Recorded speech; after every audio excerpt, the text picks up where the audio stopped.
ये है कि जो कुछ चल रहा है ये काफ़ी चिंतित है कि एक देश जो हमारे नज़दीकी रिश्ता से चल रहे थे, जो मैं कहूँ एक स्ट्रेटेजिक पार्टनरशिप के बुनियाद पे हम काम कर रहे थे और हमारे दूसरे पॉलिसीज पे भी असर पड़ता था इससे।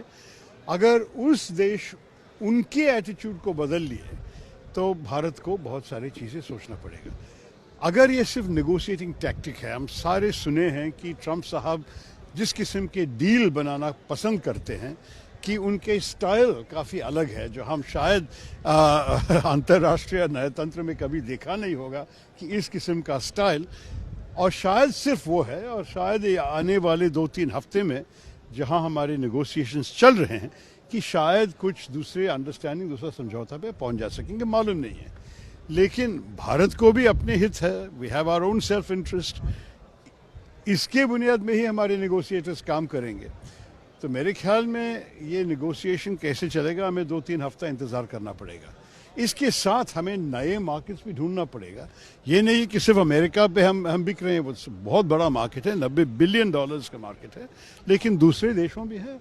अभी यूके के साथ हमने फ्री ट्रेड एग्रीमेंट करवा दिया, वहाँ हमारे सारे चीज़ें 99% भारतीय गुड्स पे टैरिफ है ही नहीं यूके में आज से। तो मैं आपसे कहूँगा कि ये काफ़ी महत्वपूर्ण अवसर है। फिर यूरोपियन यूनियन के साथ चर्चा चल रही है, दूसरे देशों के साथ भी बातचीत हो रही है। तो अब मेरे ख्याल में अफ्रीका, एशिया, कई नए मार्केट्स हमें ढूंढना पड़ेगा। आखिरी चीज़ ये है कि हम ये भी देखना चाहिए कि अगर अमेरिका के साथ हमारे दूसरे किस्म के रिश्ते जो रूटीनली चल रहे थे, जैसे कि टेक्नोलॉजी पे कोऑपरेशन, एआई के रिसर्च में हम लोग एक साथ थे। आपको ये भी पता है कि हमारे देशों के आपस में सिक्योरिटी विषय पे, इंटेलिजेंस, डिफेंस में भी बहुत अच्छे रिश्ता बन रहे थे।